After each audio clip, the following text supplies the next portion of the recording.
Beginning on January 20th, the Vice President-elect Harris and I, we're going to do everything in our power to ease the burden of health care on you and your families. I promise you that.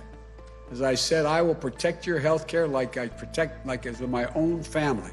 And we've been, unfortunately, significant consumers of health care. That starts by building on the Affordable Care Act, with the dramatic expansion of health care coverage and bold steps to lower health care costs. My transition team will soon be starting its work to flesh out the details so that we can hit the ground running.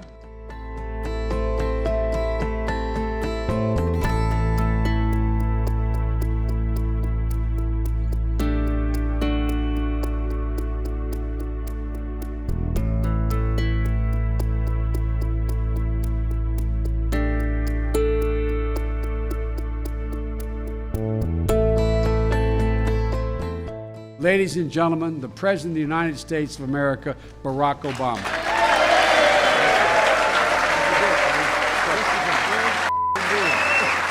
Now, I'm not naive about the fact that health care is an issue that has divided Americans in the past. But the truth is, the American people are more united on this issue today than they are divided. Recently, as last month, a leading survey found that American people want to keep the Affordable Care Act in place by an overwhelming margin of 58% to 36%. 79% of the American people, including 9 out of 10 Democrats, 8 out of 10 independents, and 2/3 of Republicans, want to keep the ACA protections for people with pre-existing conditions, which would be eliminated if this lawsuit were to succeed.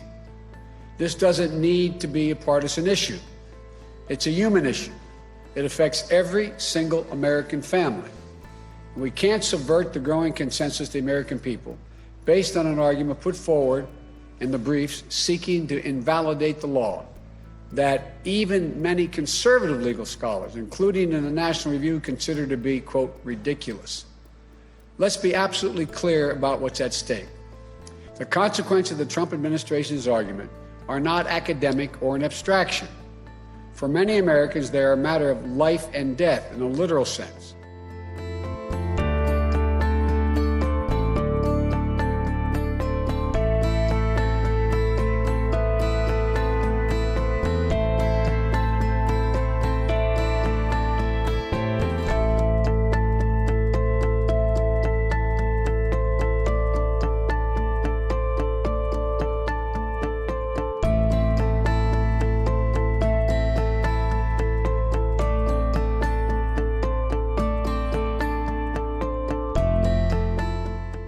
Now, I know we all know that we just had an election in America, an election where health care was very much on the ballot.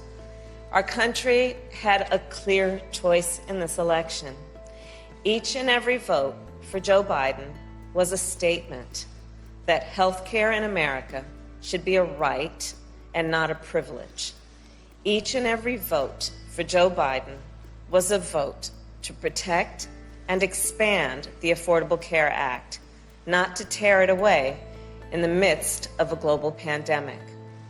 And Joe Biden won the election decisively, with more votes than have ever been cast in American history.